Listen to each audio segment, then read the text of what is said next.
Thank you for tuning in to Stories in Your Hands with Cynthia Clark, the podcast about creating the life you want, regardless of your story.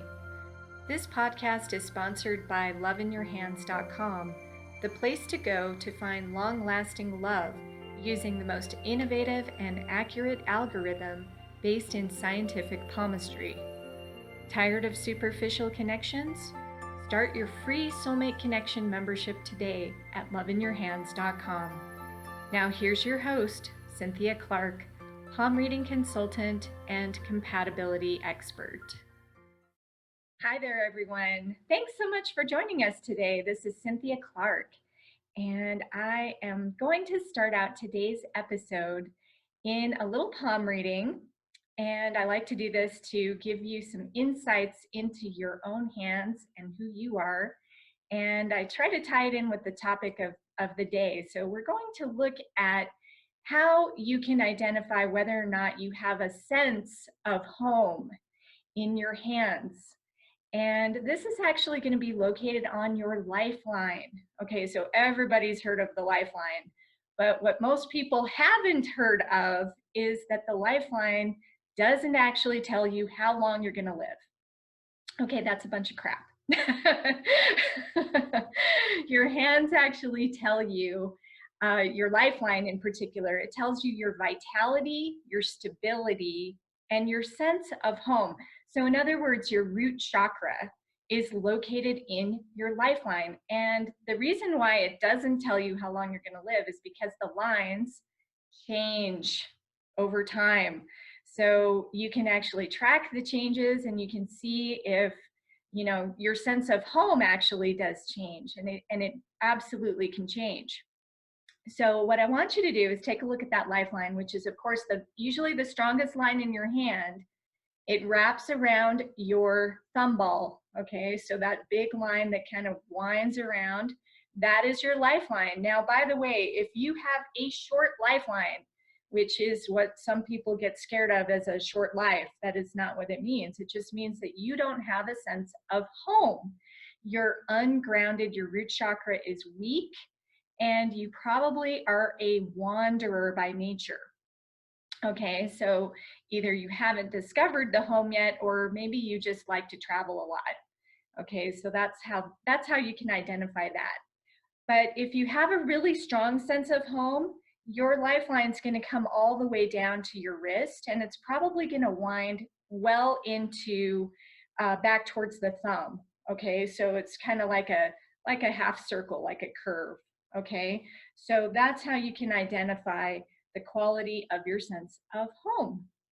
So that's today's palm reading lesson.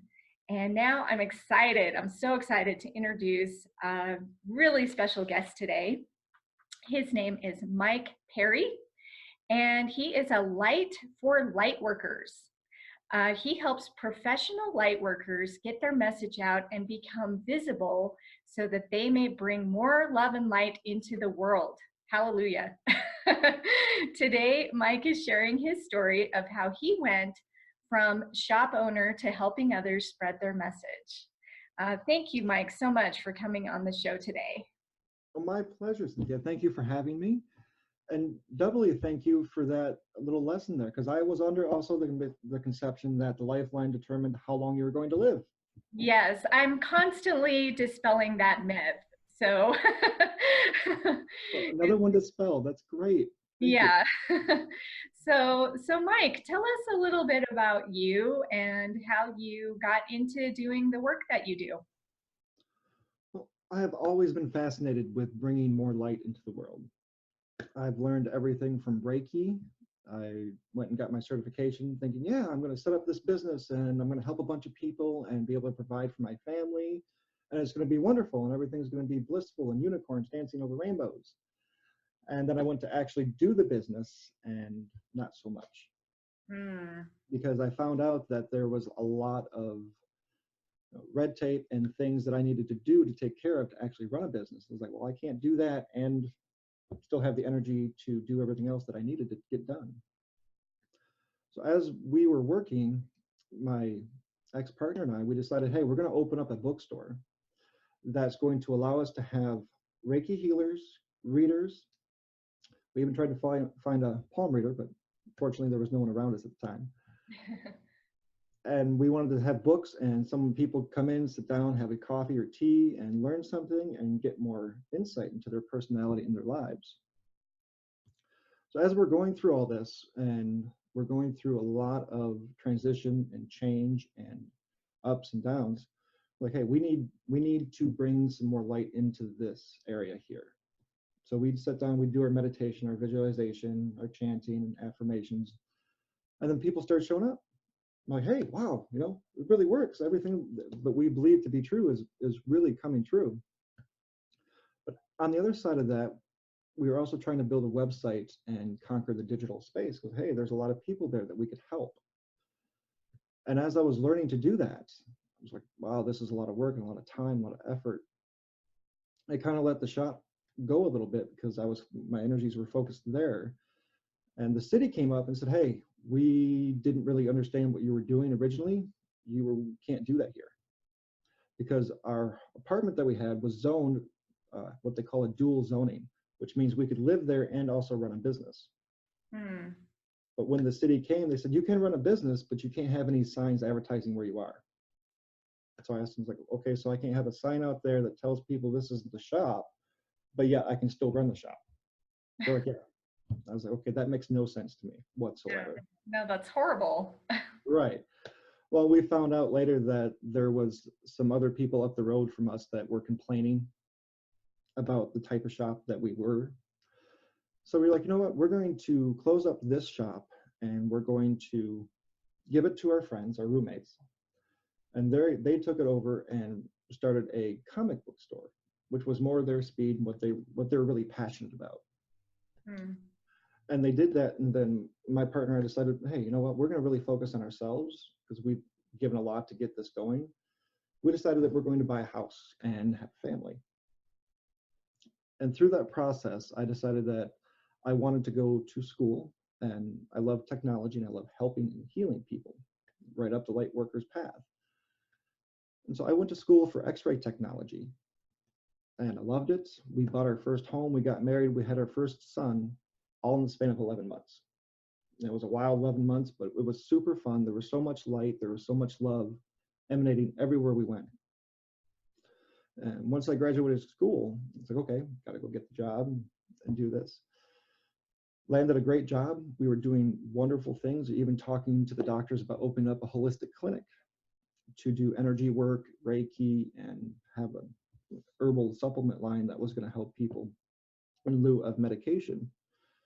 And that was running really well for a while. And then we hit a few snags from a business aspect that was kind of outside of my immediate control. But one of the things that I did do there is I started doing some digital media stuff for them. I started to create some posts and got to draw some content or draw some images that allowed our patients to really understand who we were and what our core values were. And it worked. People were engaging with it. We got some more patients into the door, and that was really fun. And so when I left there, I decided that, hey, I really like this. And I want to help other light workers and other people that have a positive message. You have a way or a means to help uplift someone. I think that message should be out there because there's a lot of people that could really benefit from that. And so going through all of that, my partner at the time decided that she didn't want any part of that. She wanted to not have any responsibilities. So I said, okay, here's the money that I have. You can go do what you want. I will take care of our kids. And after that, it was crushing, it broke my heart. But I asked myself one important question. I asked, where do I want to be? Where is my home? And I did all of this wonderful things in Ohio when I'm originally from Michigan. And that's where all my family is. And that's where a majority of my support is. So I packed me and my kids up in a moving van and packed our house up, sold it, and moved back home to Michigan. And since here, I've been able to connect with so many more people and so many experiences that bring so much more love and light into my life. And I wanted to show you, if you look, see this line's pretty prominent in my hand. As I was looking as you were talking about, I was like, yeah, I really do have a sense of home.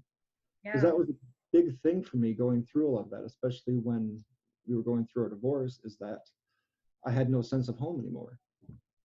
Mm. And that was just something that was really sad and lonely to me. Yeah, I totally get that. I mean, I actually moved 13 times in a 3-year period. And for a while, I was living in an RV. I lived in an RV for 2.5 years. So I went through a major period of no home at all.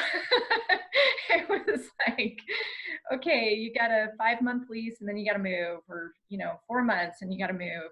It was insane, and it was after my divorce. So yeah, it's really stressful, right? It is. It is super stressful. and Super stressful. and it's virtually impossible to run a business at the same time. And like it's just, and to have kids, I can't even imagine if I had kids what I would do in that situation. So And yeah, that has added a definite layer to it, because I always keep in the back of my mind, yes, as much as I want a stable home, to be home, my kids need that, because right now they're forming the basis of the root chakra and everything, and I got to get that stability for them. yeah, for sure. Right, and it worked out really well, because we ended up, I was away for 16 years, and I ended up renting a house right next door to my oldest brother. And it was kind of funny the other day. He's like, man, we went from 16 years of not really seeing each other to now you're kind of bothering me. I'm trying to work. I was like, yeah, but man, we got to make up for lost time. Wow, that's so funny. And, that was just one of the many people that I've been able to reconnect with. And then cause he's not very spiritually minded. And he came over, he was sick the other day, he had some cough and upper respiratory stuff. And I gave him a Reiki treatment. And I was like, you're not going to feel better instantly. It's not like a pill that you're going to take and magically everything is going to be better, but you will feel relief. Mm-hmm. And the next day when he came over, I said, do you feel a little better? And he kind of sheepishly sat down in the chair, goes, yeah, will you do it again? That's always nice. That's what I like to call planting the seed. Plant that seed of love and light, and then water it, nurture it, and it's going to grow into something really beautiful. Yeah, that's true. So it sounds like you have a really soft spot for light workers and people who really probably don't have a good sense of business, and but they really want to help people. Is Tell me a little bit about that. I do have that soft spot. And you're absolutely right. Because so when I had that shop, all I really wanted to do was get out my message, which my message is love. Okay, unconditional love. And I'm not talking about being intimate with another person sexually. But a love can be as simple as smiling at a stranger, holding the door open for someone, being kind and compassionate. Because out in the world, there's a lot of things and people that can be kind of harsh out there. And especially for light workers, most of the light workers that I know are extra sensitive. So when they face that, they're like, okay, it takes a lot of energy for me to let that go and process all that. Then they don't have necessarily the energy they need to run their business. And that's where I like to come in. Like, hey, I get that. I understand that.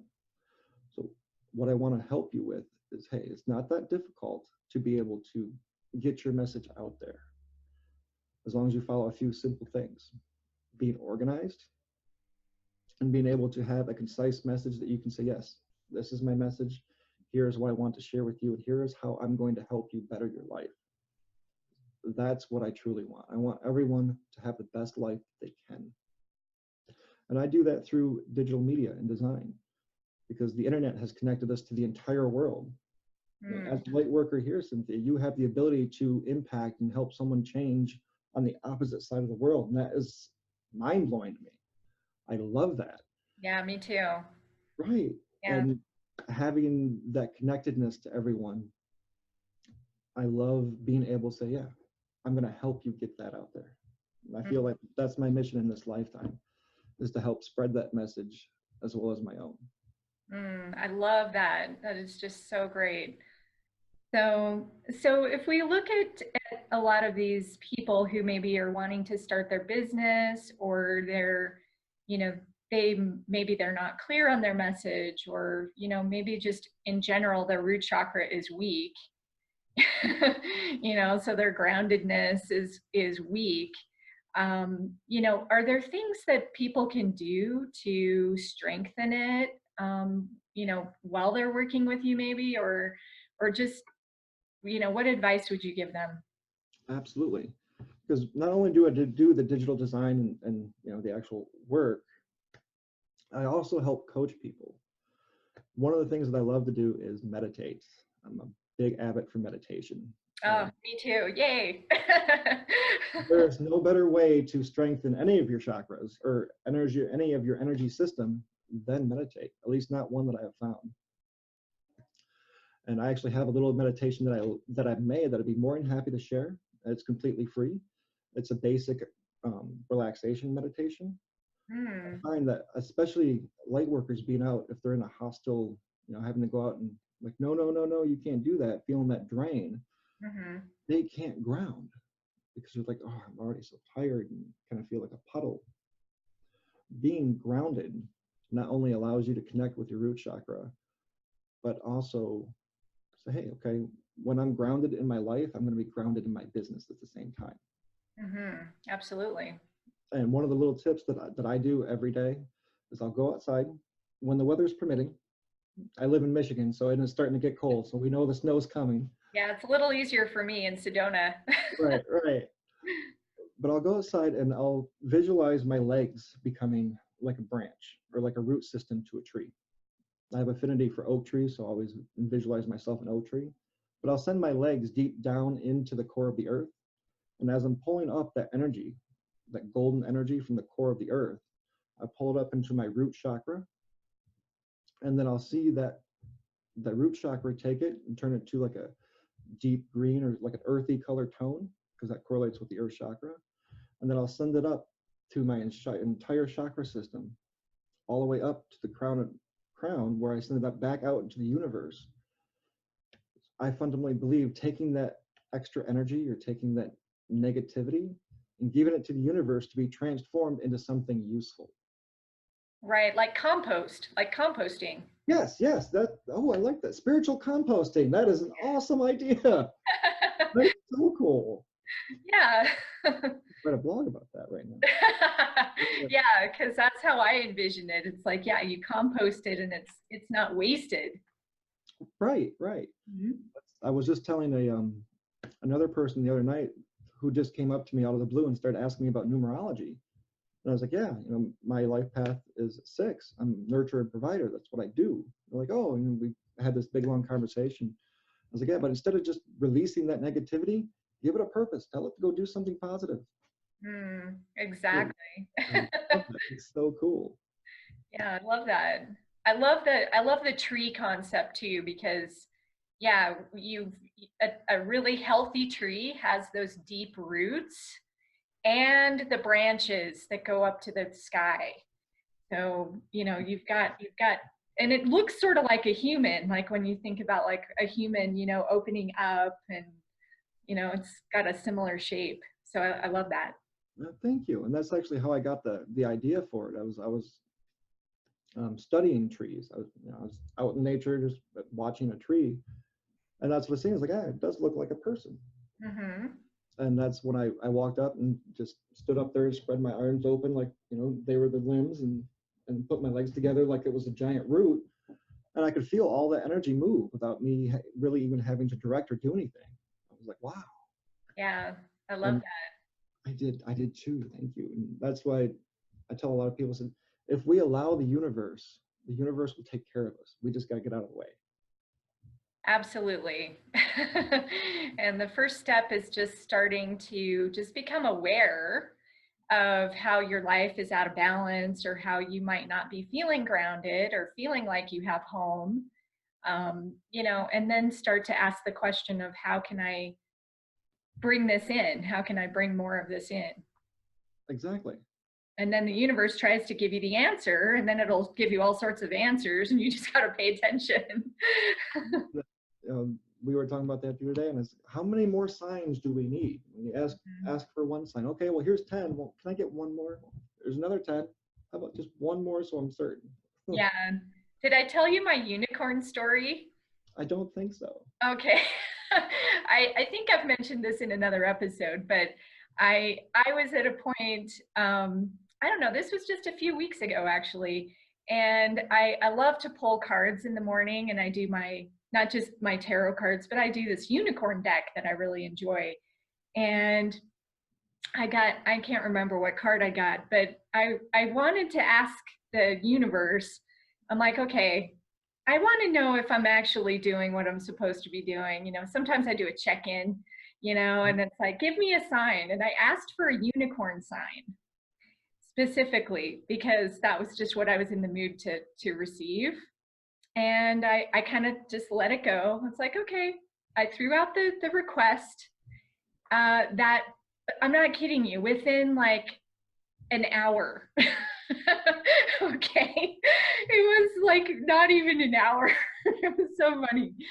I was in my closet, and I have a really nice walk-in closet, and I was getting dressed, and I looked down towards the floor and the carpet, and there was a shape in like actually the drywall.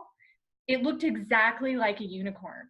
Oh, that's awesome. I was like, wow, there's a unicorn. And then I go to like Ace Hardware. I had to like go buy some, screws or something. I can't remember what I was doing. But at the checkout counter, there were these little unicorn like paint or something. I can't remember exactly what it was, but it was a unicorn product. And I'm like, wow, this is so weird to be in like an Ace Hardware and have this unicorn product like at the checkout. It was so funny. I'm like, there's my second sign. It was so cool. That is so cool. I love that. So, and it totally works, people. So if you want to get a sign and you want to know, how can I feel more at home, or how can I feel more grounded, or how can I know that I'm on track, just ask for a sign and make it something that you'll recognize. You can be that specific. Like, I want to see bluebirds, or I want to see, a white flower, or I want to see a dime. Sometimes people pick like coins or, things like that. You'll start seeing them. It's amazing. Absolutely. And I did something very similar when I was going through the divorce and kind of everything was kind of crumbling around me. I was like, that's it, universe. I'm ready to quit. I'm ready to walk away. I'll go find some job that I can do, make enough money to support me and my kids, but I'm going to walk away from all the spiritual stuff. So I want a sign that's going to be so detailed, so clear, that I completely understand my path, and I want it to be straight. I want it to be straight that I can understand it. And then I said, I want to sell my house. Here's what I want. I want to sell my house. I want to be able to move back home. I want to be able to have a place that I can stay while I'm looking for a house, because at the time I didn't have a place that I could come back to. And then within 6 months, my father bought a trailer, double white trailer. My dad's a snowbird. He comes to Michigan during the summer and then goes to Florida in the winter, and he always just kind of stayed with people.